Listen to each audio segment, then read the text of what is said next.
Terrific Tuesday, everybody. We're back, moving the chains. We're rocking, we're rolling. 2 more days from now, Eagles, Cowboys, NFL, college football. We got week 2 college football. We got week 1 NFL football. Can I get a hell yeah, brother? You sure can. We're rocking, we're rolling. I'm not rocking and rolling if I'm North Carolina last night. That was, oh my God, that was bad. Whew, I want to touch on that. And then Matt Stafford. Good news, he is starting week 1. I'll get into that in a second. But I want to start off with this. So, Bill Belichick came back into coaching. And I wanted to crush on him today. But I'm not. But I think it's a lesson that we need to learn. There's this thing called adapting in life, getting uncomfortable sometimes. And I feel like Belichick, I don't know if it's, he got full of himself. And I just feel like, to me, when I look at Belichick now, he's just doing stuff that's comfortable. He's not hiring elite people. He's hiring his retread buddies. He's hiring Freddie Kitchens on the staff. And he didn't even go out and get a new coordinator like Miami did with their defensive coordinator, who you saw last year was a joke. This year they get him. And they look awesome, right, in the Notre Dame game.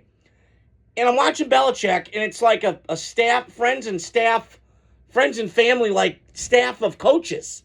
You got Jamie Collins, who played in the league. He was out of it because he was into video games more than he was played for Belichick, so now he's a coach, but he has no coaching experience. Matt Patricia's defense coordinator, but he coached offense that last couple years in New England. I just, my head is like, I can't understand it. But it goes back to one word, and it's ego. And Belichick fell in love with the sauce, and he fell in love with himself. It's this Greek story of narcissism. You stare, I think it was Coward said once, you stare at yourself long enough in the pond, you fall in love with yourself. New England did. And they gave way too much power to Belichick the last 7 years of the drafts. It's been documented. It's been awful. He tells the scouts, I got it from here. It's been horrible. And I just, last night, man, you got 40 transfer kids. It's such a, I think it could work with North Carolina. But then I'm pessimistic. I really don't know. And I just don't know with, him, is he ever going to get out of his own way? He reminds me, he's like a curmudgeon. And, listen, we're never perfect. I'm not, you're not, anybody listening's not. But my point is, I was thinking about this today. I just watched that game 5 minutes in last night, and it looked amazing. I mean, the whole, Roy Williams was there, and LT, and Michael Jordan, everybody was there in Chapel Hill, everybody. And then 5 minutes later, you look at it and go, no. And TCU decisively beat them last night on their home turf. And deservedly so. They're a good program. I was telling my dad before I got on here what the score was, and he goes, what's the score? 48-14. What? So, it was crazy last night. Excuse me, but I just don't know with North Carolina. It was a big yikes last night. That was my whole thought today. It was bad. It's a marathon, not a sprint. I understand that. They got a couple cupcakes down the road. Hopefully they can get going. But the other thing is, and I think somebody touched on this tonight, I think it's Rhett Lewis with Bucky Brooks and Daniel Jeremiah podcast. If you guys love football, should check it out. And they were talking tonight about, on my way home from the gym, is that Matt Patricia had that great game plan against Arch Manning. But the difference is Matt Patricia had a whole offseason to prepare for Arch Manning in Texas, right? Bill Belichick didn't get that. So I just felt like last night, Belichick got schooled, he got worked, got exposed. This does not undermine his genius. He's one of the best coaches I've ever seen, college or pro. But we can look at it now and go, the main difference between him and Nick Saban, because that was always the thing. Saban in college, Belichick in the NFL, the GOATs. And rightfully so, they've earned that. And Nick's not perfect, neither is Bill. But Nick Saban, I applaud him on this. He got uncomfortable with himself. He got uncomfortable. He hired different people. He went outside the box. He doubted himself.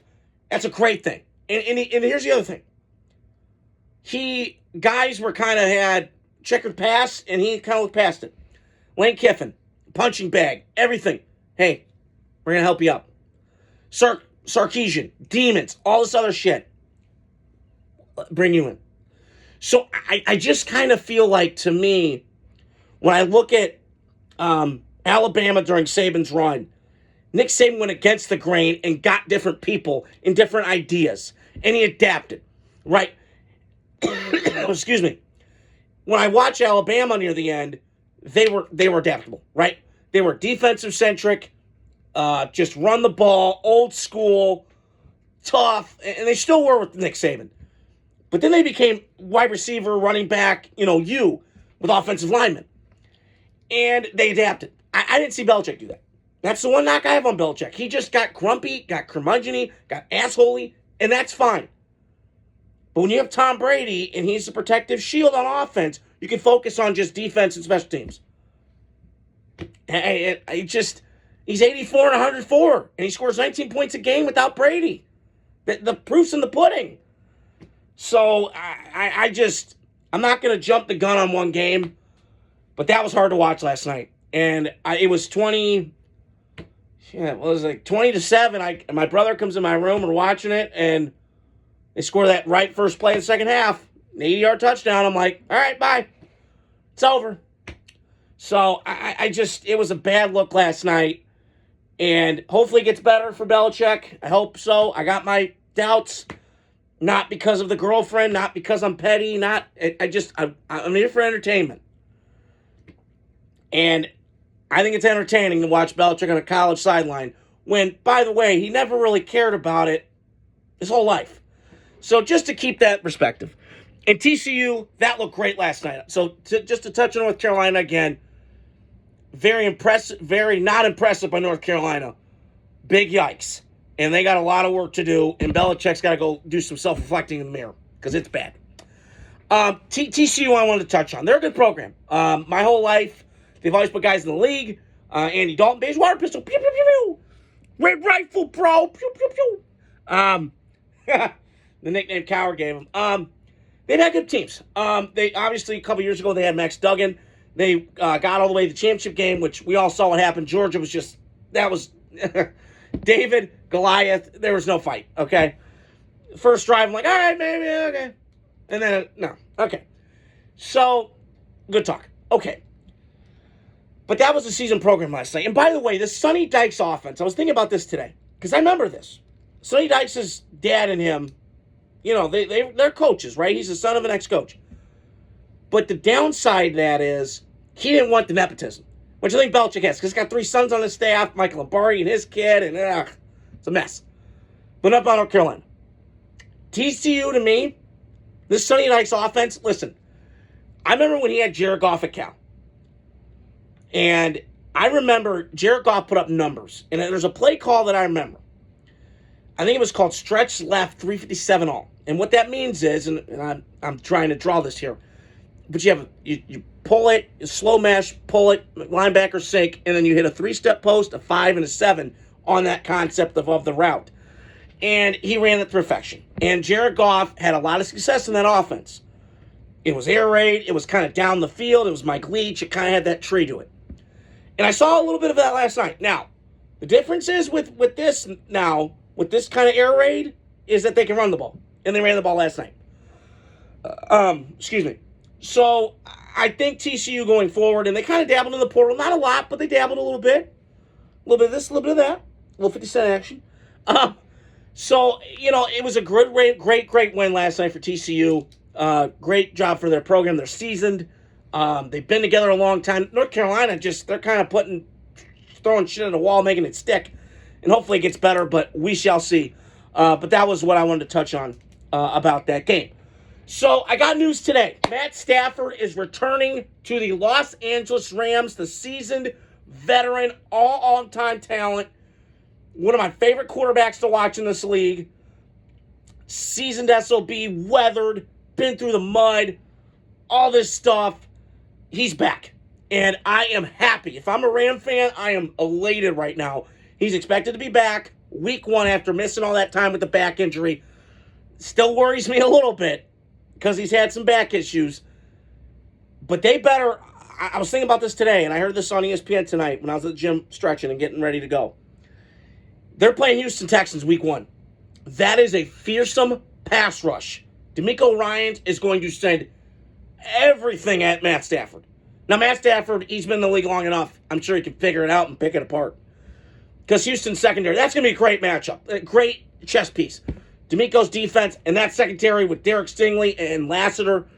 And then you got the front. It could be a fastest defense of football. I'm being serious. It's got reminiscence of what I watched Sunday. South Carolina's defense. Fast, athletic, secondary guys making plays everywhere. So it's got that kind of feel to it. And I love to see Stroud and Stafford go at it. I cannot wait. But they better protect Matt Stafford, because if they do not, he's going to be on his back, and he might have something happen to him on that football field. And they cannot get into third and longs. That's just going to be too much. Rams' offensive line is kind of still shuffling. And he's not a mobile guy at 37. So keep an eye for that. I am happy for him. I know Noah Leesing's the biggest Rams fan I know. I know he's happy right now. But Rams, listen, man, they're in that bubble right now. And the NFC, to me, they're right there.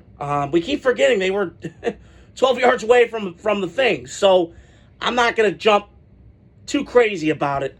They're the ones that play with Philly the best I know how to. So that's all I want to touch on here tonight. Stay tuned throughout the week. Got more content coming out. College football, pro football is back. Let's go. Hope you guys are doing well. Terrific Tuesday. Adios. Godspeed.